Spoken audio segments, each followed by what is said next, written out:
Y para los hermanos que han estado siguiendo los estudios de los sábados pasados, recordarán que estudiamos este pasaje de la Escritura cuando el pueblo de Israel tuvo que hacer guerra con Amalek. Y a medida que estaba meditando en este pasaje durante la semana, me di cuenta que había otra lección espiritual que yo no había pensado antes. Y bueno, ahora que tengo la oportunidad de estudiar la palabra con todos ustedes, voy a tomar este punto que no lo tomé en esa ocasión para hacer una breve meditación al recibir este santo sábado. Recordarán que este incidente ocurre en Éxodo capítulo 17. Vamos a leer la palabra de Dios desde el versículo 8. Éxodo 17, 8. Entonces vino Amalek y peleó contra Israel en Refidim, y dijo Moisés a Josué: escógenos varones y sal a pelear contra Amalek. Mañana yo estaré sobre la cumbre del collado y la vara de Dios en mi mano. E hizo Josué como le dijo Moisés, peleando contra Amalek. Y Moisés y Aarón y Hur subieron a la cumbre del collado, y sucedía que cuando alzaba Moisés su mano, Israel prevalecía, mas cuando él bajaba su mano, prevalecía Amalek. Y las manos de Moisés se cansaban, por lo que tomaron una piedra y la pusieron debajo de él, y se sentó sobre ella, y Aarón y Hur sostenían sus manos, el uno de un lado y el otro de otro. Así hubo en sus manos firmeza hasta que se puso el sol. Y Josué deshizo a Amalek y a su pueblo a filo de espada. Y Jehová dijo a Moisés: escribe esto para memoria en un libro, y di a Josué que raeré del todo la memoria de Amalek de debajo del cielo. Y Moisés edificó un altar y llamó su nombre Jehová Nisí. Y dijo: por cuanto la mano de Amalek se levantó contra el trono de Jehová, Jehová tendrá guerra con Amalek de generación en generación. Entonces los pasajes que leímos en aquella ocasión fueron, por ejemplo, este de Testimonios para la Iglesia, tomo 2, página 98, donde nos dice por qué permitió esto el Señor. Nos dice: cuando Israel fue atacado por los amalecitas, Moisés ordenó a Josué que combatiera contra los enemigos, mientras él permanecía con la vara de Dios en la mano extendida hacia el cielo a la vista de todo el pueblo, para mostrar al Israel rebelde y murmurador que su fortaleza provenía de Dios. Era su poder y la fuente de su fortaleza. No había poder alguno en la vara. Dios obraba por medio de Moisés, quien debía recibir toda su fortaleza de lo alto. Entonces, en la meditación que yo voy a hacer, no debemos perder de vista este punto que es fundamental, ¿no? Que no había poder alguno en la vara, ni era Moisés el que estaba logrando que los israelitas triunfen en la batalla. La fortaleza proviene de Dios. Dios es el poder y la fuente de la fortaleza de Israel.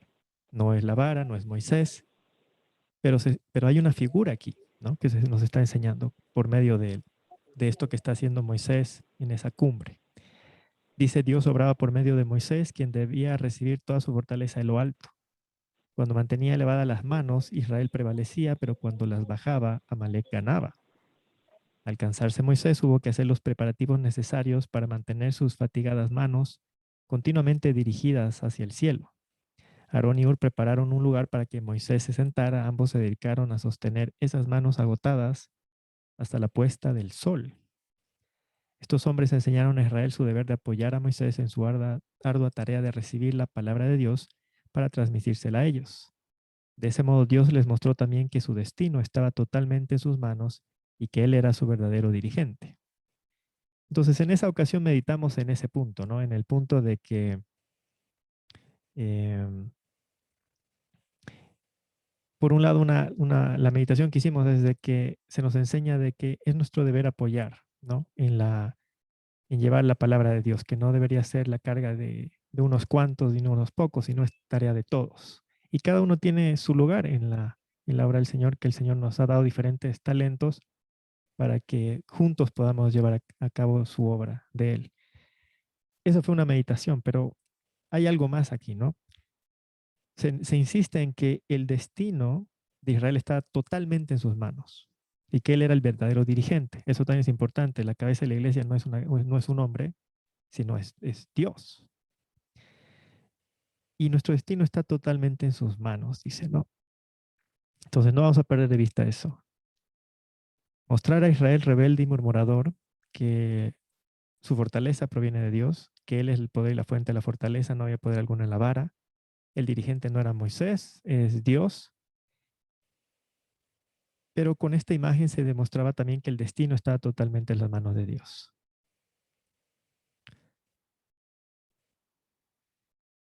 Ahora, en Patriarcas y Profetas también leí este párrafo en la 306, el párrafo 2, que dice, como los hebreos triunfaban cuando Moisés elevaba las manos al cielo e intercedía por ellos, así también triunfará el Israel de Dios cuando mediante la fe se apoye en la fortaleza de su poderoso ayudador. No obstante, el poder divino ha de combinarse con el esfuerzo humano. Moisés no creyó que Dios vencería a sus enemigos mientras Israel permaneciese inactivo. Mientras el gran jefe imploraba al Señor, Josué y sus valientes soldados estaban haciendo cuando podían para rechazar a los enemigos de Israel y de Dios. Y aquí está la clave. Esto es algo que yo no hice hincapié en esa ocasión, pero tenemos que meditar en ese párrafo bastante. Entonces, con un gráfico, yo creo que ayuda a entenderse mejor. Entonces, tenemos que imaginarnos lo que ocurrió en esa ocasión. En una cumbre bastante alto, y en este cuadro se ve como Israel está ya a lo lejos, ¿no? Se ven como puntitos. Está Moisés alzando con sus manos la vara, le están ayudando Ur y Aarón. Y sucedía, como está escrito en Éxodo 17:11, que cuando alzaba Moisés su mano, Israel prevalecía. Y más cuando él bajaba su mano, prevalecía Amalek. Otro punto importante está en Éxodo 17:16. La palabra de Dios dice, y dijo, por cuanto la mano de Amalek se levantó contra el trono de Jehová, Jehová tendrá guerra con Amalek de generación en generación. Esto es muy parecido, estas dos expresiones, a lo que encontramos en, por ejemplo, Isaías 14, versículos 12 al 13, donde se describe a la caída de Lucifer. Ahí leemos en la palabra de Dios, como caíste del cielo, oh lucero, hijo de la mañana, cortado fuiste por tierra, tú que debilitabas las naciones, tú que decías en tu corazón, subiré al cielo en lo alto, junto a las estrellas de Dios levantaré mi trono, y en el monte del testimonio me sentaré a los lados del norte. Se levantó contra el trono de Jehová, esa rebelión porque él quería ser el que se sentara en el trono de Jehová. Se describe a Amalek, a los amalecitas, como representantes de Lucifer. Y luego la otra expresión, Jehová tendrá guerra con Amalek de generación en generación, nos puede recordar también a Génesis 3:15. Pondré enemistad entre ti y la mujer, entre tu simiente y la simiente suya. Esta te herirá en la cabeza, tú le herirás en el calcañar. Hablando de la simiente de la mujer, de los hijos de Dios y los hijos de Satanás, no en sentido literal, sabemos, en sentido espiritual. Aquellos que se ponen del lado de Dios, aquellos que se ponen del lado de Satanás. Esta enemistad hemos estudiado extensamente, que tiene que ser puesta en nosotros, es para que se dé en nosotros la lucha del cristiano contra nuestra propia naturaleza pecaminosa, nuestra inclinación al mal, para vencer el pecado que mora en nosotros. Entonces, estamos hablando de santificación. Eso tenemos que tomar en cuenta. Entonces, meditemos en la figura. Supongamos que somos israelitas que estamos en el campo de batalla contra los amalecitas. Si nosotros quitamos esto, lo que está ocurriendo acá arriba, hagan lo que hagan los israelitas, van a ser vencidos por Amalek. No importa cuánta preparación para la batalla, no importa cuánto esfuerzo, cuántos se esfuercen por batallar, no importan las armas, las estrategias que utilicen, van a ser vencidos, van a morir. Eso está escrito. La victoria dependía de lo que estaba ocurriendo aquí arriba. Entonces, si quitamos esto, esto es derrota absoluta. No hay forma. No hay forma absoluta de que Israel gane esta batalla si quitamos lo que está ocurriendo acá arriba. Por otro lado, supongamos que estamos nosotros aquí en este campo de batalla. ¿Qué pasa si un israelita simplemente se queda de brazos cruzados, mira a Moisés y dice, bueno, con tal que él mantenga su mano alzada, Israel va a prevalecer? ¿Qué sucedería entonces? Por eso es que es clave el párrafo anterior. Moisés no creyó que Dios vencería a sus enemigos mientras Israel permanece inactivo. Mientras el gran jefe imploraba al Señor, Josué y sus valientes soldados estaban haciendo cuanto podían para rechazar a los enemigos de Israel y de Dios. Entonces, un israelita que ve venir al ejército y dice, bueno, Moisés con tal que él levante su mano, vamos a prevalecer, él va a ser arrasado por las hordas enemigas, va a morir. Entonces, esto es una figura que nos enseña a entender la justificación y la santificación. La figura de lo que ocurría arriba es la justificación por la fe. Lo que ocurría en el campo de batalla es la santificación. Y eso es la meditación que quiero hacerles esta noche.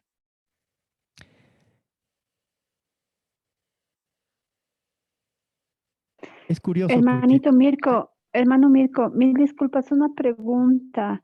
No sé si esto lo está transmitiendo por YouTube o se puede, o no sé cómo, porque me están preguntando algunos hermanos para que ahorita están en reunión en sus iglesias y más a ver pueden verlo por algún lugar. O sea, rever, ¿no? El estudio que está haciendo. Claro, lo estoy grabando, entonces una vez esté grabado lo puedo compartir y Por seguramente favor. también subir a YouTube. Sí, no sería problema. Ya, perfecto. Ya, gracias, hermano. No hay Disculpe problema. la No, no se interrupción. Siga, preocupe. hermanito. Gracias, no, no se preocupe. Entonces meditemos en esto y es curioso porque eran 3 personas, ¿no? Las que estaban en el monte y justamente la divinidad está constituida de 3 personas distintas, ¿no? El Padre, el Hijo y el Espíritu Santo. El trabajo de estas 3 personas para que allá en el campo de batalla Israel pudiera prevalecer. Entonces, ¿qué nos enseña esta figura que permitió el Señor que ocurra a nosotros? Nos enseña exactamente esto. Por eso dice aquí, así también, y observemos, ¿no? Que Moisés está en calidad de representante, de símbolo de Cristo como intercesor en el santuario celestial. Él está como figura de lo que ocurre en el santuario celestial. Dice, así también triunfará el Israel de Dios cuando mediante la fe, justificación por la fe, se apoye en la fortaleza de su poderoso ayudador. Hay un ayudador que es el Espíritu Santo, que nos es dado como resultado de la justificación por la fe. No obstante, el poder divino, el Espíritu Santo habitante, ha de combinarse con el esfuerzo humano. Esto es santificación. Es esfuerzo humano con poder divino. Poder divino, Espíritu Santo habitante. Esfuerzo humano es nuestro propio esfuerzo. Entonces, si nosotros quitamos esto que está ocurriendo acá arriba, lo que tenemos es que la justificación y la santificación es lo mismo. Si no hay justicia de Cristo, y más fácil va a ser si lo vemos en el siguiente cuadro, porque quitar esto en la realidad equivaldría a quitar esto. Si no hay justicia de Cristo, si no hay santuario celestial, si no hay sacerdocio, no puede haber ni siquiera el consolador que es dado como resultado de la justificación por la fe. Lo único que hay es puro esfuerzo humano. Y podemos hablar Cristo morando en mí, la justicia de Cristo morando en mí, Espíritu Santo morando en mí, pero no hay morando en mí si primero no hay esto. Eso es lo que nos ilustra la batalla que ocurrió en Refidim. Lo que Satanás nos enseña con sus vinos de Babilonia es a eliminar esto y trae la justificación aquí a la tierra, ¿no? De diferentes maneras bastante sublimes, ¿no? Por ejemplo, que en el bautismo somos aceptados, que en el bautismo nuestros pecados son borrados, por ejemplo. Eso es traerlo aquí a la tierra. No hay santuario, no hay sangre de Cristo en el santuario que él tiene que presentar, no hay sacerdocio. El hecho de decir que, por ejemplo, para recibir la lluvia tardía hay que ir, o incluso para pasar el juicio hay que ir a vivir al campo. No hay, el mérito está aquí en la tierra, en lo que tú haces, no hay sacerdocio, no hay santuario celestial.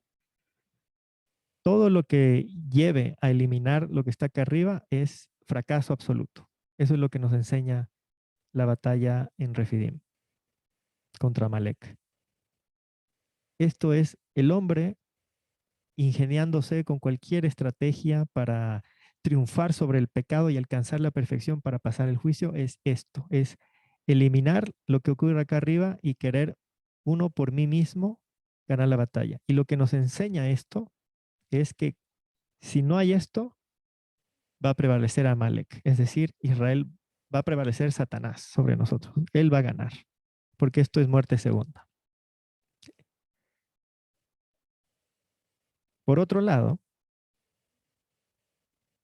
tú puedes creer en esto, en la justicia de Cristo, en su sacerdocio, pero si tú no quieres hacer el trabajo que te toca a ti hacer, igual es lo mismo, vas a fracasar, porque aquí en la tierra es donde está la batalla. Entonces el enemigo va a prevalecer sobre nosotros con sus diversas tentaciones. Si nos cruzamos de brazos y decimos, Cristo lo ha hecho todo. Es verdad, Cristo lo ha hecho todo para la justificación, para el perdón de pecados. Él ha provisto los medios por los cuales podemos ser aceptados, perdonados y podemos recibir la ayuda temprana y después del juicio la ayuda tardía. Entonces se necesitan las dos cosas, pero primero es esto. Y sin esto no hay victoria sobre el pecado. No hay forma. Salvación por obras es eliminar esto. Querer pasar el juicio No se escucha. Querer pasar el juicio con mi propia justicia, alcanzar la perfección en mí mismo para pasar el juicio, es el equivalente a eliminar esto.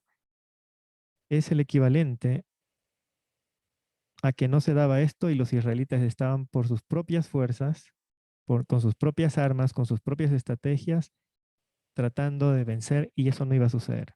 Porque como está escrito, la única manera en que Israel podía prevalecer es si Moisés alzaba su mano, lo cual era una figura del trabajo de Cristo como intercesor en el santuario celestial. Porque ¿qué realiza Cristo en el santuario celestial?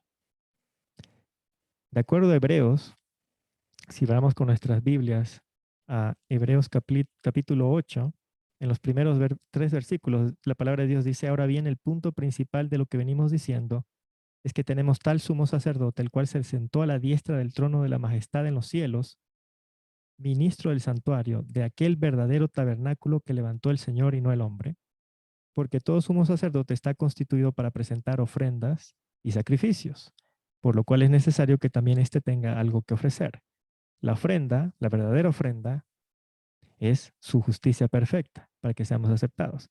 El sacrificio que él presente es su sangre derramada en la cruz para el perdón de nuestros pecados. Para que yo pueda ser aquí en la tierra un verdadero guardador del sábado, primero tengo que ser declarado en el cielo perfecto guardador, santificador del sábado en Cristo. En virtud de su perfecta obediencia al cuarto y a toda la ley de Dios, yo soy declarado en el cielo por el Padre, por su misericordia, y como resultado se me otorga la santificación. Por eso es que en Romanos 6:22, mas ahora que habéis sido libertados del pecado y hechos siervo de Dios, tenéis por vuestro fruto la santificación. Nos es dado el agente regenerador, pero no nos es dado para que nosotros nos crucemos de brazos y digamos, Cristo lo ha hecho todo, Él es mi justificación y también es la justicia por la cual es aquí en la tierra que cuando llegue la ley dominical, todos vamos a tener que elegir de qué lado nos vamos a colocar. Y eso nos toca a nosotros elegir. Y lo estamos eligiendo desde ahora, porque cada semana nos es probada nuestra lealtad al cuarto mandamiento. Y nosotros podemos recibir la ayuda temprana para aprender a desarrollar lo que estamos estudiando en este estudio, que es la obediencia verdadera. Aprender a obedecer con gozo, pase lo que pase, sin dudar, el cuarto y todos los mandamientos de la ley de Dios. Pero yo puedo guardar el sábado sin esto, es lo que estamos estudiando en este estudio. Yo puedo guardar el sábado sin necesidad de congregar por la fe al santuario celestial. Yo puedo reformar mi alimentación, puedo salir a vivir en el campo, puedo hacer todo sin necesidad de tener necesidad de la justicia de Cristo, de su sacerdocio, el santuario, lo puedo realizar. ¿Y cuál va a ser el resultado? Va a ser la muerte. Porque sin esto, si la ley me ve directamente a mí, todas las cosas que me va a pedir yo no tengo. Vamos a leer, para que no sea solo mi opinión. En Fe y Obras, página 98, el párrafo 3, leemos lo siguiente. Si bien debemos estar en armonía con la ley de Dios, no somos salvados por las obras de la ley. No somos, es imposible. Esta situación es imposible. Por mí mismo, imposible. Va a ser derrota. No es imposible la obediencia servil. Aquella que cuando llegue la hora le va a decir, Señor, Señor, ¿acaso no predicamos en tu nombre? Y la respuesta del Señor va a ser, apartados de mí, hacedores de maldad, no os conozco. La obediencia servil puede santificar el sábado, eh, reforma pro salud, vivir en el campo, puede hacer todo. Pero si en el cielo no has sido declarado perfecto guardador de la ley, si tus pecados no han sido registrados como perdonados, en el juicio, eso equivale a nombre borrado del libro de la vida. Por eso es que no somos salvados por las obras de la ley. Sin embargo, no podemos ser salvados sin obediencia. Porque es la obediencia nuestra la que tiene que enfrentar las pruebas aquí en la tierra. Somos nosotros, con el esfuerzo humano, con el poder divino, que tenemos que aprender a alimentarnos con la dieta bíblica. Tenemos que aprender a santificar el sábado, etc. La ley es la norma por la cual se mide el carácter, pero no nos es posible guardar los mandamientos de Dios sin la gracia regeneradora de Cristo. Cuando dice no nos es posible guardar los mandamientos de Dios, eso es lo que hemos tratado de explicar en este estudio. Está hablando de la obediencia verdadera. Es decir, sin la gracia, lo que dice aquí, sin la gracia regeneradora de Cristo, podemos guardar el sábado. Podemos... ¿Cuánta gente en la India hay millones de personas que, por ejemplo, no comen proteína animal, ¿no es cierto? Lo hacen por su propia religión. ¿Cuánta gente atea en Estados Unidos también practica la misma dieta? No necesita agente regenerador para dejar de comer carne una persona. Pero eso no es obediencia verdadera, bíblicamente hablando. ¿Cuánta gente no ha dejado la ciudad para irse a vivir en el campo sin haber ni siquiera leído nunca un libro de la hermana Elena ni la Biblia? Es decir, cuando dice no se puede guardar los mandamientos de Dios, no está hablando de que no se puede realizar el acto externo. Pero la obediencia verdadera es un principio implantado por el Espíritu Santo, que obedece pase lo que pase. Para eso se necesita la gracia regeneradora de Cristo. Porque la obediencia servil, cuando a una persona le enseñamos que deje, ¿no?, de consumir carne, generalmente le vamos a abordar de dos aspectos diferentes. Por un lado, le podemos abordar, porque la obediencia servil se basa en amor al premio o temor al castigo. Entonces, lo que la gente pregunta, por ejemplo, cuando uno le habla incluso del sábado es, si no guardo el sábado, ¿me voy a perder? Y la respuesta es sí. Ah, entonces voy a guardar el sábado y demuéstrame con la Biblia que si no observo el sábado del cuarto mandamiento me voy a perder. Le demuestras con la Biblia y entonces pasa a querer observar el cuarto mandamiento. ¿Por qué? Porque no quiere perderse, es decir, temor al castigo. Por ejemplo, para la reforma pro salud, ¿por qué tengo que dejar de consumir carne? Mira, la carne te va a dar esta enfermedad, si comes estos alimentos te va a dar diabetes, te va a dar cáncer. Entonces la persona, como no quiere enfermarse, no quiere que le pase nada de eso, observa, quiere buena salud. Entonces, por un lado, temor al castigo, la enfermedad, por otro lado, amor a la recompensa. Quiero buena salud. ¿Quién no quiere buena salud? Pero ¿qué sucede con la obediencia servil? ¿Qué sucede cuando a esa persona que le dijimos que, mira, la bendición viene cuando te alimentas de manera correcta, se enferma? Inmediatamente viene y dice, mira, tú me prometiste, tú dijiste que si yo hacía esto iba a pasar esto y no pasó eso. Entonces viene la duda sobre la palabra de Dios, sobre todo eso y ya, si no confío en esta palabra de Dios que me has presentado, ¿cómo puedo confiar en las demás cosas que están escritas? Ese es el problema de la obediencia servil. La obediencia verdadera nos enseña que hacer el bien en sí mismo es bueno, pase lo que pase y sin dudar. Alimentarse bíblicamente es lo correcto. Así venga cualquier enfermedad, es lo correcto, es lo que Dios dice. Y yo confío en que eso es lo bueno. Así no vea los efectos inmediatamente. Yo sé que guardar el sábado es lo correcto. Así yo pierda mi trabajo, así pase lo que pase, es lo que se debe hacer. Porque yo tengo en vista la vida eterna, no las cosas temporales que pasan en este mundo. Porque así me venga la enfermedad y la muerte primera, si yo permanezco en Cristo, la muerte primera tiene solución. Hay una resurrección. Es la muerte segunda la que ya no hay posibilidad de resurrección. Entonces es diferente.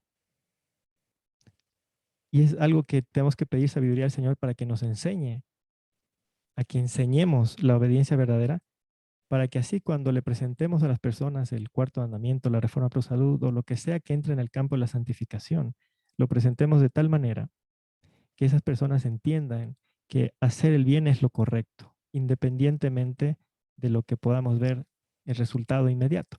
Porque definitivamente el Señor nos va a probar en el camino de la santificación, así como les probó a los israelitas, así como les llevaba por el desierto y no había agua. Y cuando encontraban agua era agua amarga, prueba tras prueba, nos va a probar. Y si viene la enfermedad es la prueba.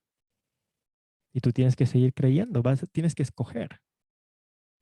Creo en la palabra de Dios lo que dice acerca de cuál es la verdadera alimentación. Creo en la palabra de Dios acerca del cuarto mandamiento, acerca de guardar la ley. Esa es la prueba. Esa es la prueba que define la obediencia verdadera a la espuria, a la falsa, a la servil. Entonces, volviendo a lo que estamos hablando en este momento, no nos es posible guardar los mandamientos de Dios sin la gracia regeneradora de Cristo. Porque para obedecer la ley verdaderamente, la obediencia verdadera, se necesita amor, se necesita fe, se necesita todos los frutos del Espíritu. Porque la fe cree a pesar de que no vea inmediatamente los resultados. Y el amor obedece pase lo que pase. Solo Jesús puede limpiarnos de todo pecado.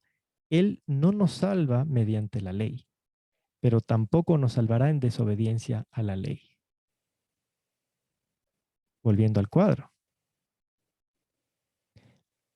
No es la batalla que se realiza aquí la que te da la victoria si es que esto no ocurre primero. No nos salva mediante la ley. Es decir, no puede mirarnos a nosotros para buscar la perfección, porque no hay. Porque cuando la ley demanda que seamos sin mancha de pecados, que tengamos una justicia perfecta y perpetua, es decir, de principio a fin, ¿quién de nosotros va a presentar eso? Cristo como hombre puede. Entonces, no nos puede salvar mediante nuestra obediencia, pero tampoco nos puede salvar en desobediencia, porque mi desobediencia aquí en la tierra me va a llevar a la muerte segunda, porque es mi obediencia aquí en la tierra la que se va a enfrentar a un decreto que dice que nadie va a poder comprar ni vender, que el que obedezca las leyes de Dios va a merecer la cárcel, el vituperio, quién sabe qué cosas terribles. Humanamente, con propio esfuerzo humano, es imposible. Fíjense cuántas personas actualmente que, digamos, no quisieran participar de los pinchazos, lo hacen porque toca hacerlo, digamos, ¿no? Sabemos que no es la prueba final, que no es la marca de la bestia, pero nos lleva a meditar, ¿no? Que cuando llegue ese momento de que nadie pueda comprar y vender por una ley del Estado, el esfuerzo humano en sí mismo no puede, no va a poder. Se necesita algo sobrenatural. Para que haya eso sobrenatural, primero tiene que venir la primera parte. Esa persona tiene que tener necesidad de ese algo sobrenatural que sea implantado. Esta enemistad sea implantada. ¿Quién va a tener necesidad de que esa enemistad sea implantada? Únicamente una persona que tiene claro que por sí mismo no puede ser aceptado por Dios, que por sí mismo no puede triunfar en esta batalla, que por sí mismo va a prevalecer Amalek. Esa persona va a tener necesidad de mirar arriba a aquel intercesor que está en el cielo, presentando su justicia, su sangre, en eso va a tener puestos sus ojos. Eso es lo que han hecho todos los hombres desde la reforma del siglo XVI, desde los discípulos de Cristo, los patriarcas y profetas, poniendo sus ojos en algo fuera de ellos. Pero eso es siempre atacado por el cuerno pequeño, porque dicen que eso la justificación por la fe es una licencia para el pecado. No es licencia. La diferencia está en que esta obediencia no está buscando ser aceptado, suplantar esta obediencia perfecta y perpetua que se encuentra en el santuario celestial, sino que depende de esa obediencia perfecta. Esta obediencia, cada vez que entiende más y más la palabra de Dios y los abarcantes requerimientos de la ley de Dios, ve su propia deficiencia cada vez más y más. En lugar de verse mejor cada vez, estoy siendo un mejor cristiano, estoy llegando a la perfección, se ve menos y menos y menos, porque va entendiendo que la ley requiere más, es más amplio, ve nuevos defectos de carácter que antes no los veía, ve nuevas fallas, ve cosas que antes no hacía y que tiene que hacer, ve cosas que antes hacía y que tiene que dejar de hacer, porque va entendiendo, se va ampliando, porque el Espíritu Santo te presenta un pecado. Si tú aceptas que ese es un pecado, te ayuda para que lo venzas. Pero luego viene otro y luego viene otro. Y si tú en algún momento no aceptas lo que te muestra el Espíritu Santo de que este es un defecto de carácter, esto es algo que no tienes que hacer, esto es algo que debes hacer y tú no lo quieres hacer, no puedes seguir ese proceso porque le has puesto una pared. Entonces, hasta que esa pared sea derribada, no puedes seguir a la siguiente pared y a la siguiente pared y así. Pero entonces en la santificación verdadera, el cristiano va encontrando más y más trabajo que hacer. Y es así que se llega a la verdadera perfección, porque va viendo más y más cosas por pulir. Entonces va dependiendo, como ve que en sí mismo hay una falla, encuentra su esperanza en Cristo, porque Él no tiene esa falla. Entonces pide que en virtud de Cristo Él pueda ser aceptado y pide poder para que Él venza esa falla. Y así va, defecto tras defecto, falla tras falla. Viene la enfermedad y Él levanta su su puño ante Dios, demuestra que no tiene fe, demuestra que tiene odio ante Dios, se da cuenta que tiene odio a Dios, que no tiene fe, pide perdón, le pide al Señor, dame fe, dame amor, y continúa. Y viene otra prueba, y otra vez se le prueba. Esta vez vas a confiar, esta vez vas a entrar en gozo, o vas a murmurar, te vas a quejar, y así va a continuar. Dice, nuestro amor a Cristo será proporcional a la profundidad de nuestra convicción de pecado. Es lo que está hablando en estos momentos. Mientras más comprendemos las abarcantes requerimientos de la ley de Dios, más vamos a amar a Cristo, porque hay más apreciación a lo que Él realmente ha hecho por nosotros. Dice, y por medio de la ley es el conocimiento del pecado. Pero cuando nos observamos a nosotros mismos, fijemos la mirada en Jesús. Es decir, cuando fallas en una prueba, mentiste, ¿qué tienes que hacer? Mira a Jesús, el que no fue mentiroso, quien se dio a sí mismo por nosotros a fin de redimirnos de toda iniquidad. Mediante la fe, apropiémonos de los méritos de Cristo, y la sangre purificadora del alma será aplicada. Cuanto más claramente vemos los males y los peligros a los cuales hemos estado expuestos, más agradecimos hemos de estar por la liberación mediante Cristo. El Evangelio de Cristo no da a los hombres licencia para transgredir la ley, porque fue a causa de la transgresión que las compuertas del infortunio se abrieron sobre el mundo. Es decir, la verdadera justificación por la fe no es una licencia para transgredir la ley. Es por eso que esa doctrina que dice que Cristo crucificó en la cruz la ley moral, el cuarto mandamiento, eso es convertir el Evangelio de Cristo en una licencia para transgredir el cuarto mandamiento y toda la ley, porque si decimos que la ley, toda la ley fue clavada en la cruz, estamos diciendo que entonces hay licencia para transgredir la ley. Pero como esa ley moral, los 10 mandamientos, es eterna, el hecho de que Cristo tuvo que venir a la tierra como hombre para sufrir la paga del pecado es muerte, demuestra que nadie tiene licencia para transgredir la ley. Dice, el pecado es tan maligno hoy como lo era en los días de Adán. El Evangelio no promete el favor de Dios para nadie que quebrante impenitentemente su ley. La depravación del corazón humano, la culpabilidad de la transgresión, la ruindad del pecado, todo es puesto de manifiesto por medio de la cruz, donde Cristo ha aparejado para nosotros una vía de escape. Continuando en Fe y Obras, página 99, el párrafo 3, leemos lo siguiente. La justificación propia es el peligro de esta era, separa al alma de Cristo. Justificación propia, salvación por obras, como quiera llamarse, es eliminar esto. Es idear cualquier doctrina que te lleve a buscar la aprobación de Dios en ti mismo. Sin sacerdocio, sin justicia perfecta de Cristo, sin la misericordia del Padre y por ende sin agente regenerador. Es por eso que dice, separa de Cristo, porque lo elimina.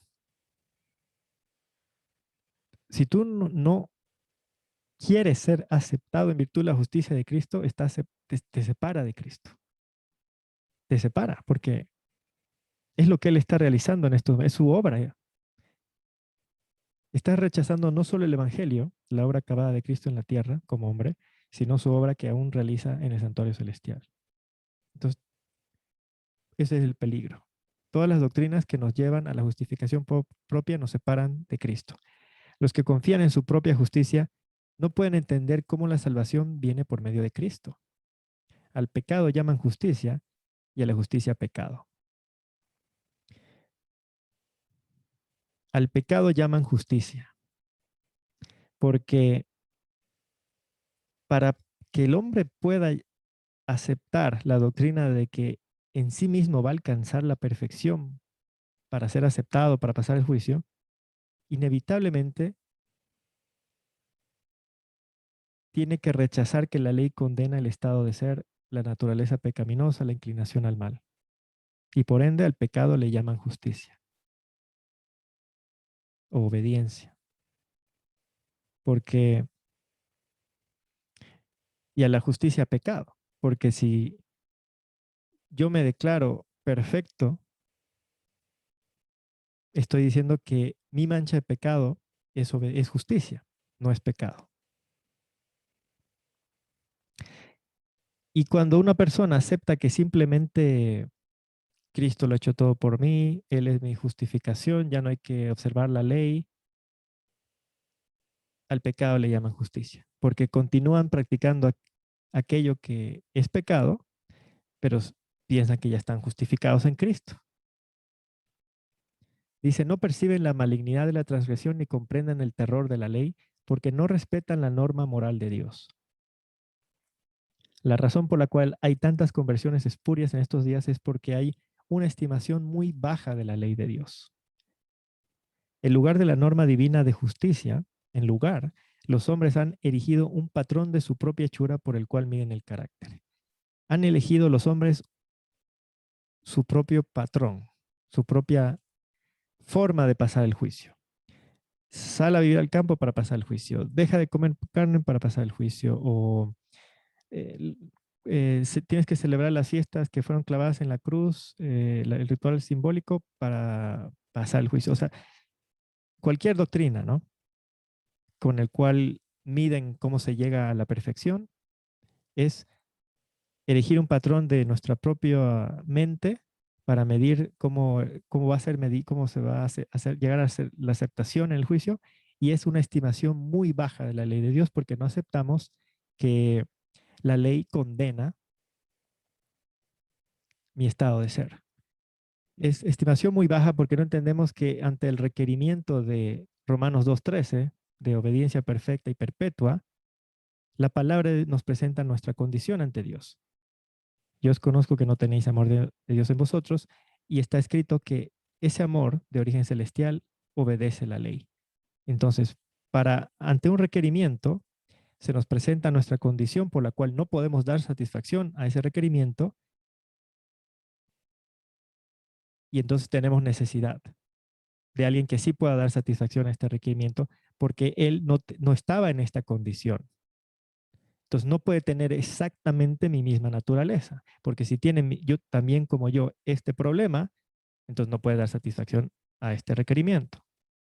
Ante el otro requerimiento de 1 Pedro 1:15-16, sed santos como yo soy santos, de acuerdo a Colosenses 1:22, significa ser sin mancha de pecado.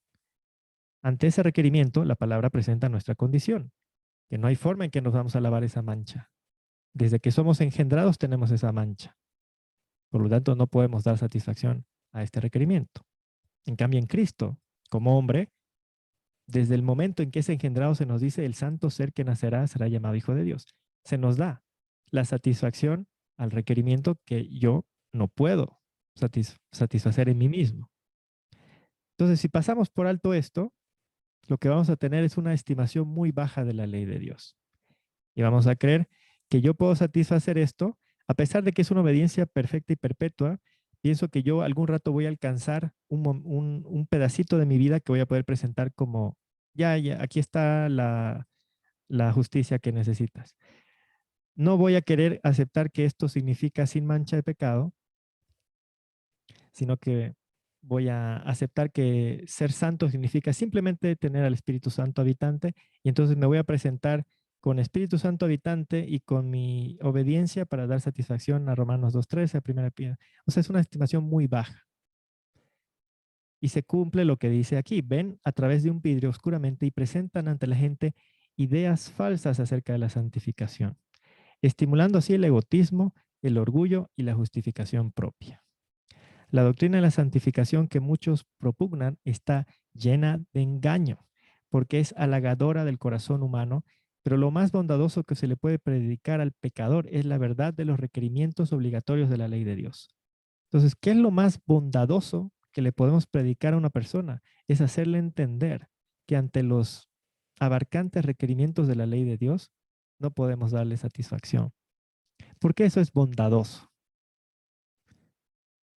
Porque una persona que realmente tiene conocimiento de su propia naturaleza va a tener un conocimiento, gracias al Espíritu Santo, de lo que realmente somos. Y lo que realmente somos es lejos de ser algo bueno. Es por eso que mentimos, robamos al Señor todo, le robamos el tiempo, el dinero, nuestras facultades mentales, todo lo que somos lo utilizamos para nosotros mismos, para el egoísmo. Desde que un hombre se levanta de la cama, lo primero que piensa yo, es yo. Todo gira alrededor de mí, desde que me levanto hasta que me voy a acostar, porque por naturaleza soy egoísta. Cristo no fue así.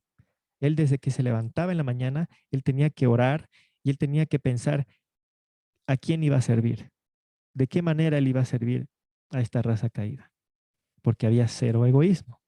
Entonces, una persona que tiene un concepto correcto de lo que realmente es, no hay nada más bondadoso y que traiga más paz que saber que ante estos requerimientos hay una solución. Hay uno que puede dar solución a este problema. Y además de eso, hay una forma en que podemos vencer aquí en la tierra sobre esos defectos de carácter. Una persona que mentía, que deje de mentir. Una persona que roba, que deje de robar. Sin embargo, ¿por qué miente? ¿Por qué roba? Porque por naturaleza, es parte de su naturaleza ser mentiroso, ladrón, pecador. Y va a seguir siendo parte de su naturaleza hasta que Cristo venga por segunda vez, porque entonces recién, como dice en 1 Corintios capítulo 15, esa naturaleza corruptible, es decir, que tiene una inclinación hacia la corrupción, va a ser por fin eliminada. Pero hasta que llegue ese momento, la batalla tiene que seguir. Tenemos que prevalecer, porque si no vamos a ser arrasados por Amalek, por Satanás. Entonces no hay nada más bondadoso que se le puede predicar al pecador de los requerimientos obligatorios de la ley de Dios. La fe y las obras deben ir de la mano porque la fe sola, sin obras, es muerta. Las ideas falsas acerca de la santificación, ¿por qué promueven el egoísmo, el orgullo y la justificación propia? Porque por naturaleza odiamos a Cristo. Y esto se demuestra en el hecho de que cuando alguien nos presenta una idea falsa de santificación, de cuando alguien nos presenta que Cristo tenía una inclinación al pecado y que él así salió vencedor, demostramos el odio que le tenemos, porque no queremos, rechazamos su justicia perfecta. El trabajo que él vino a realizar a un costo tan grande en esta tierra es rechazado a favor de mi yo, de darle gloria a mi yo, a mi santificación, como si la santificación, como si algo bueno proveyera de mí mismo, cuando lo que está escrito es que si hay algo bueno que pueda haber en mí, tiene que ser puesto de manera sobrenatural por Dios. Hoy día estaba leyendo las noticias, aquí donde yo vivo, que se encontraron a, a unos padres que se habían fugado porque habían asesinado a sus hijos. ¿Cómo es posible que haya padres que realicen esos actos y haya padres que cuiden de sus hijos? Si fuera parte de la naturaleza humana, el amor, el cuidar, por ejemplo, un padre a sus hijos, ¿cómo se puede explicar cuando uno se entera de esas noticias? Nosotros por naturaleza, como pensamos que el ser humano es bueno por naturaleza, pensamos que aquel que realiza esos actos malos son como la variante, ¿no? No la norma, la variante, cuando en realidad es al revés. Es al revés. El milagro es verdaderamente aquel padre que cuida de sus hijos. Eso es un milagro, es algo sobrenatural. Porque si fuera natural, si se dejase a esa persona abandonada por el Espíritu Santo, lo que haría es lo que hacen aquellos que salen en las noticias y simplemente dan muerte a sus hijos. Si nuestros padres cuidaron de nosotros, fue por obra y gloria de Dios Espíritu Santo. Si estamos sentados aquí estudiando este tema de la Biblia, es por pura obra del Espíritu Santo. Ahora, hay un esfuerzo humano que coopera, evidentemente, pero primero tiene que haber, que se tiene que cumplir esto de este poder sobrenatural, porque sin esto no hay. El esfuerzo humano va a ser para el mal. Es por eso que si eliminamos esto de cualquier manera, es simplemente el triunfo del mal. Y nosotros, cada uno de nosotros va a ver esto cada vez con más claridad a medida que nos acerquemos a la crisis final, porque el Espíritu Santo se va a ir retirando poco a poco, más y más, y es por eso que vamos a ver más y más cosas terribles que ni nos imaginábamos. Y ya los estamos viendo. En Bolivia, en Ecuador, en Estados Unidos, estamos viendo cada vez más y más los resultados de lo que es el ser humano sin el Espíritu Santo. Continuando con Fe y Obras en la página 87, párrafo 3, leemos, muchos han tomado la posición de que no pueden pecar porque están santificados, pero esto es una trampa engañosa al maligno. La peor trampa que puede haber es hacerle creer a una persona que va a alcanzar la perfección y que va a dejar de pecar. Ahora ustedes se preguntarán entonces, ¿qué va a pasar en el fuerte pregón con aquellos que pasen el juicio? ¿No van a dejar de pecar? Entonces tenemos que tomar en cuenta la distinción de el acto externo y el pecado, y lo que llama Pablo, lo que llama el Espíritu Santo, el pecado que mora en mí. Por ejemplo, en Romanos capítulo 7. Romanos 7, 17, la palabra de Dios dice, de manera que ya no soy quien hace aquello, sino el pecado que mora en mí. Romanos 7, 20, y si hago lo que no quiero, ya no lo hago yo, sino el pecado que mora en mí. Ese pecado que mora en mí es el que lleva a hacer el acto externo del pecado. Si es subyugado por el Espíritu Santo, no va a haber el acto externo. Pero ante la demanda de primera de Pedro 1, 15 al 16, la demanda de sed santos como yo soy santos, la ley sigue condenando ese pecado que mora en mí. Entonces, por ejemplo, yo en estos momentos, todos los que estamos aquí, estamos guardando el sábado. Es decir, no estamos dando rienda suelta a nuestro odio por el cuarto mandamiento. Estamos utilizando el esfuerzo humano para guardar el sábado.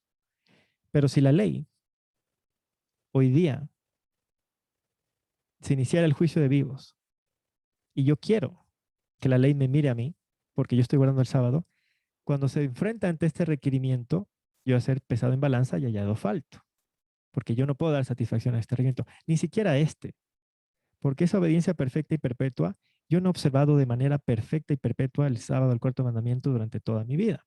Entonces, ante estos dos requerimientos, pesado en balanza y hallado falto. Pero sin embargo, es esta santificación, este esfuerzo humano unido al poder divino, que si permanece cuando llegue la prueba final, me voy a poner al lado de lo correcto y voy a recibir el sello de Dios y no la marca de la bestia. Pero son dos cosas distintas, de hablar en términos de santificación y justificación. Los que van a llegar a la crisis final y ser pesados en balanza en el juicio de vivos, tienen que ser aceptados en base a una justicia ajena, si no, pesado en balanza y hallado falto. Pero sin embargo, tienen que llegar habiendo desarrollado esta obediencia para aquí en la tierra pasar la prueba. Y cuando pasen la prueba no la van a pasar porque son libres de mancha de pecado. Han abandonado el quebrantar el cuarto mandamiento. Y de ahí en adelante van a preferir la muerte a quebrantar el cuarto mandamiento. Pero en sí mismos tienen todavía aquello que la ley condena. Es por eso que necesitan la justificación en base a una justicia ajena. Pero cuando llegue la lluvia tardía, como resultado, como dicen Hechos 3:19, después del borramiento de pecados y vengan los tiempos de refrigerio, ese que llegó a la crisis final subyugando esa naturaleza pecaminosa, va a recibir poder adicional para que eso quede completamente subyugado y esa persona va a preferir la muerte antes que quebrantar cualquier punto de la ley de Dios. Entonces, en ese sentido, va a dejar de pecar. Pero ese pecado de Romanos 7:17, Romanos 7:20, que está en mí, que la ley condena, no va a ser eliminado por la lluvia temprana ni la lluvia tardía. Entonces, en ese sentido, es que yo no puedo decir que no puedo pecar. Es en ese sentido, no es en el sentido de abiertamente quebrantar la ley de Dios. Porque hay muchos párrafos del Espíritu de Profecía que nos dicen que la persona que dice que no puede abandonar un defecto de carácter, una práctica del pecado, eso se está engañado. Entonces, ¿cómo podemos entender esos párrafos con este párrafo que nos dice que en cambio una persona que dice que no puede pecar está engañada? Es porque tenemos que tomar en cuenta. Estamos hablando de dos cosas distintas, justificación y santificación. Cuando aquí la hermana Elena está hablando de que los que dicen que no pueden pecar porque están santificados, están entrampados, son aquellos que están buscando la aceptación, que la aceptación en base a su santificación, que quieren presentar su perfección para pasar el juicio. En ese sentido, están engañados. La persona que dice que no puede abandonar una práctica del pecado, un defecto de carácter, está hablando de santificación. En santificación. Hay un constante peligro de caer en pecado. ¿Por qué hay un constante peligro en caer en pecado? Primero, eso hemos estudiado en la lucha del cristiano, porque yo por naturaleza tengo una inclinación al mal. Y porque allá afuera hay un enemigo que me quiere hacer caer, que conoce mis defectos de carácter y me va a presentar cualquier cosa que él sabe que hay una debilidad en mí, ¿no? Al que tiene debilidad o facilidad para mentir, le va a presentar ocasiones para que mienta. Al que tiene una inclinación por el ídolo del dinero, le va a presentar eh, negocios que le van a llevar a quebrantar el sábado, etcétera, etcétera. Entonces, por eso es que dice hay un constante peligro en caer en pecado. Una persona que está pensando que puede dejar de pecar en el sentido de la justificación, ya pierde esta alerta de caer en pecado, porque si ya piensa que puede alcanzar ese nivel de que es libre de pecado, que está aceptado en sí mismo, entonces no va a caer en pecado en su mente. Pero hay un constante peligro de caer en pecado porque Cristo nos ha amonestado de velar y orar para que no caigamos en tentación. Si somos conscientes de la debilidad de yo, es decir, si somos conscientes de nuestra condición, no nos confiaremos en nosotros mismos ni seremos indiferentes al peligro, sino que sentiremos la necesidad de acudir a la fuente de nuestra fortaleza. Es lo que hablé en un principio, ¿no? De que una persona que está en el camino de la santificación verdadera va a hallar más cosas y más defectos de carácter a lo largo del camino que lo van a llevar a tener más necesidad de Cristo y del santuario y del sacerdocio. En cambio, una persona que piensa que puede alcanzar la perfección va a haber cada vez menos necesidad, hasta que finalmente no tiene necesidad de Cristo, ni santuario, ni sacerdocio. Y dice, fuente de nuestra fortaleza, Jesús nuestra justicia. Entonces ahí tenemos la clave de que es justificación. Está hablando de justificación. Jesús nuestra justicia es justificación. Hemos de allegarnos con arrepentimiento y contrición, con una desesperada sensación de nuestra propia debilidad finita, y aprender que debemos acudir diariamente a los méritos de la sangre de Cristo, a fin de que lleguemos a ser vasos apropiados para el uso del Maestro. Cuando surgen errores y son enseñados como verdad bíblica, los que están conectados con Cristo no confiarán en lo que dice el ministro, sino como los nobles bereanos escudriñarán cada día las escrituras para ver si estas cosas son así. Pero esto no nos gusta hacer a nosotros. Nosotros nos gusta que en algún video o en alguna predicación las personas que tienen un determinado rango en la organización nos digan cuál es la verdad. No nos gusta a nosotros por nosotros mismos buscar la verdad, sino que alguien lo haga por nosotros. Pero eso es un peligro. Dice, al descubrir cuál es la palabra del Señor, se pondrá de parte de la verdad, oirán la voz del verdadero pastor que dice, este es el camino, andad en él. De esa manera serán instruidos para hacer de la Biblia su consejero y no oirán ni seguirán la voz de un extraño. página 89, la verdadera santificación, y hay énfasis en que está hablando de verdadera santificación, porque si hay una verdadera, quiere decir que hay una falsa. La verdadera santificación es nada más y nada menos que amar a Dios con todo el corazón. Se necesita amor, el amor que obedece la ley de Romanos 13:10. Caminar en sus mandamientos y estatutos sin mácula. La santificación no es una emoción, sino un principio de origen celestial. Es un principio de origen celestial, es implantado, tiene que ser implantado de manera sobrenatural por Dios. Por eso dice de origen celestial. ¿Y qué hace ese Dios santificador? Dice, pone todas las emociones, todos los deseos bajo el control del Espíritu de Dios. Entonces, aquella persona que antes estaba deseosa de dinero, de poder, esa inclinación tiene que ser puesta bajo control por el agente regenerador, por el Espíritu Santo como habitante. Y esta obra es realizada por medio de nuestro Señor y Salvador, porque si nos fijamos en el cuadro de nuevo, no, sin esto no puede haber la victoria aquí. Sin trabajo de Cristo en el tercer cielo, en el santuario celestial, no puede haber Espíritu Santo habitando en nosotros como agente regenerador. Por eso dice, es realizada por medio de nuestro Señor y Salvador. La santificación espuria, así le llaman la falsa o servil, no lleva a glorificar a Dios, sino que induce a quienes pretenden poseerla a exaltarse y glorificarse a sí mismos. Esa es la clave también para ver y hacer la distinción entre la verdadera y la falsa. Imposible que una persona que anda en el camino de la santificación verdadera piense que está alcanzando la perfección para pasar el juicio. No le lleva a glorificarse a sí mismo. Pero la falsa, la que te hace creer que si tú realizas el acto o los actos o el rito o lo que sea, de 100% te va a llevar a exaltarte y a glorificarse a ti mismo.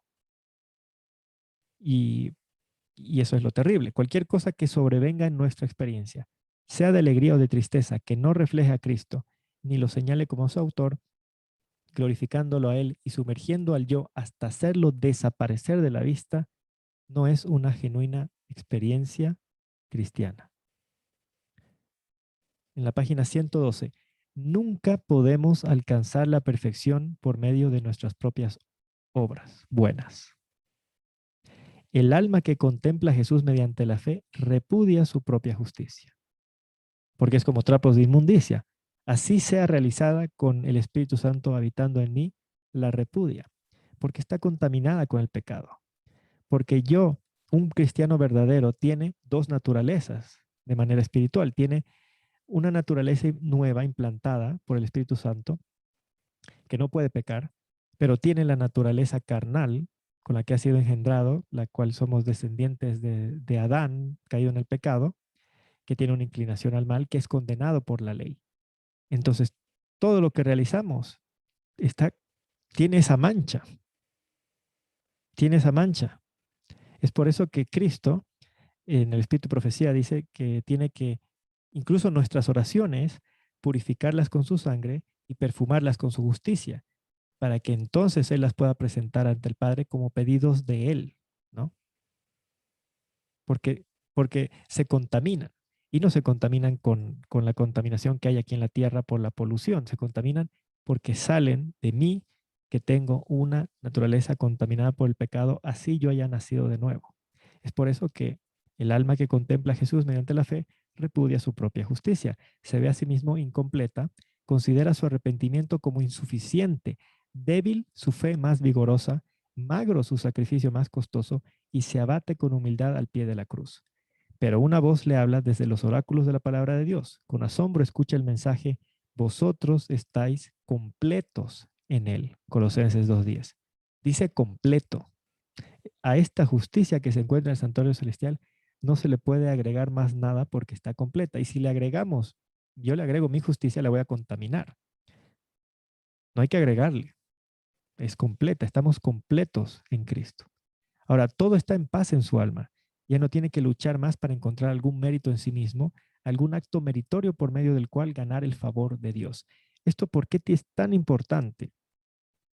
En el camino de la santificación verdadera vamos a caer, porque no somos perfectos, porque tenemos una naturaleza perversa que está luchando con el Espíritu Santo habitando en nosotros, con el amor que ha implantado, con la fe que ha implantado. Entonces vamos a fallar. Cuando fallemos, lo que tenemos que hacer es inmediatamente por la fe correr al santuario y acordarnos que estamos completos en Él, que no nos acepta en nosotros mismos, nos acepta en Cristo. Y por medio de su sangre obtenemos perdón y podemos recibir poder para vencer sobre cualquiera que haya sido ese pecado, ese defecto que nos lleva otra vez al ¿Ah? pecado. No, le eches resbalar. Entonces, segundo párrafo dice, Jesús está en el lugar santísimo para comparecer por nosotros ante la presencia de Dios. Allí nos...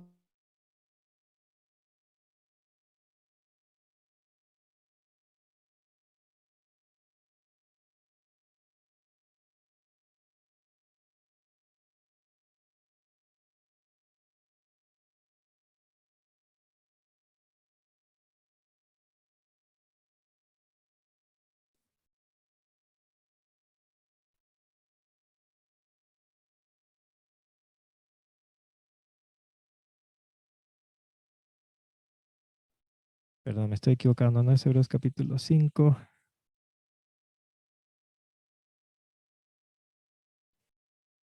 Es Hebreos capítulo 10, 25.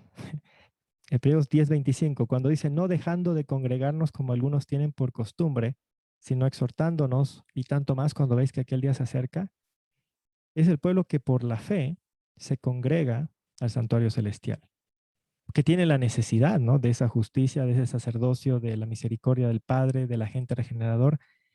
Ese pueblo no cesa a Cristo de presentarlo momento tras momento completo en Él. Y si permanecemos en Él, en el juicio nos va a seguir presentando completos en Él y el resultado va a ser lluvia tardía. Nombre conservado en el libro de la vida. Eso es lo que queremos. Pero por estar así representados delante del Padre, no hemos de imaginar que podemos abusar de su misericordia y volvernos descuidados, indiferentes y licenciosos, es decir, licencia al pecado. Cristo no es el ministro del pecado. Estamos completos en Él, aceptados en el amado, únicamente si permanecemos en Él por fe. Si luchamos con el pecado. Entonces, esa es la figura.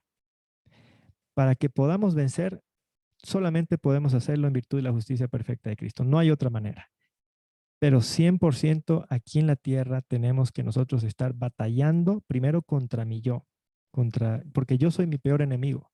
Yo soy el que me voy a hacer caer a mí mismo, luchando contra mí, luchando con ese enemigo que está afuera, que me presenta las zancadillas, las tentaciones, las trampas, luchando, luchando. Es la única forma de vencer, seguir adelante, luchando contra todo defecto de carácter, contra toda impureza, contra toda inclinación al mal, contra todo mal deseo que tengo. A medida que el Espíritu Santo me lo revele, pedir primero perdón al Señor por ese pecado. Segundo, entender que hay paz porque Cristo no fue como yo soy, no es mentiroso como yo soy, no es, eh, no es ladrón como yo soy, no es nada como yo soy. Paz por eso. Y luego pedir fortaleza para dejar de ser así. Entonces, tengo que luchar. No puedo quedarme de brazos cruzados. Cristo no es el ministro del pecado. Y Él me presenta completo en Él si permanezco en Él, si por la fe, si sigo luchando aquí en la tierra. ¿Quién puede comprender la naturaleza de esa justicia que restaura al pecador creyente presentándolo ante Dios sin mancha, ni arruga, ni cosa semejante? Porque la ley demanda, sed santos como yo soy santos, sin mancha. La única forma en que puedo prevalecer ante esa demanda es que Cristo me presente ante Dios sin mancha en Él.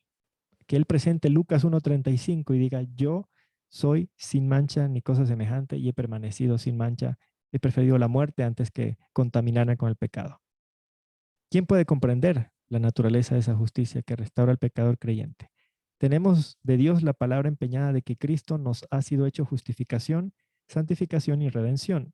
Dios nos conceda que podamos confiar en su palabra con confianza implícita, es decir, sin dudar, y disfrutaremos más su más rica bendición.